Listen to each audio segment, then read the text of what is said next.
Municipal ఎలక్షన్లో ఏ party గెలుస్తుంది? కాంగ్రెస్ పార్టీనా? అధికారం పార్టీ. ఎందుకంటే పనులు మంచిగా అవుతున్నాయి. ఊళ్ళో పడితే చూస్తున్నాం. మేము పుట్టినప్పటి నుంచి మా ఊరికి రోడ్డు గిట్ట లేదు. 30 సంవత్సరాల నుంచి రోడ్డు గిట్ట లేదు.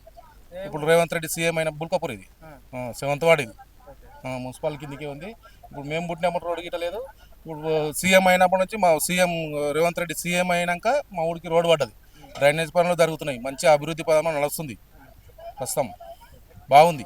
పాలన బాగుంది. రేవంత్ రెడ్డి పాలన ప్రజాపరిపాలన అంటే ప్రజాపరిపాలన లాగా నడుస్తున్నది. మంచిగా ఉందన్న, బాగా నడుస్తుంది. పనులు అయితే మేము చూసినప్పటి నుంచి ఇట్లా పనులు ఎప్పుడు కాలేదు. అన్ని చిన్న చిన్న పదవీలు ఉండే. ఇప్పుడు సీఎం కాన్సెన్సీ పెద్ద పదవి. రేవంత్ రెడ్డి సార్ గిట మంచిగా పట్టించుకుంటున్నాడు. అన్ని పనులు మంచిగా జరుగుతున్నాయి మాకు. అప్పటికిప్పటికి చాలా తేడా ఉందనా. కొడంగల్ చాలా ఇప్పుడు సీఎం అయినప్పటి నుంచి చాలా సీఎం కాకముందు రేవంత్ రెడ్డి సార్ మా ఎమ్మెల్యే ఇక్కడ మా దగ్గరికి వచ్చినప్పటి నుంచి మాకు డెవలపింగ్ అనేది స్టార్ట్ అయింది. ఇప్పుడు సీఎం అయిన తర్వాత పూరా ఇంకా డెవలప్ నడుస్తున్నారు.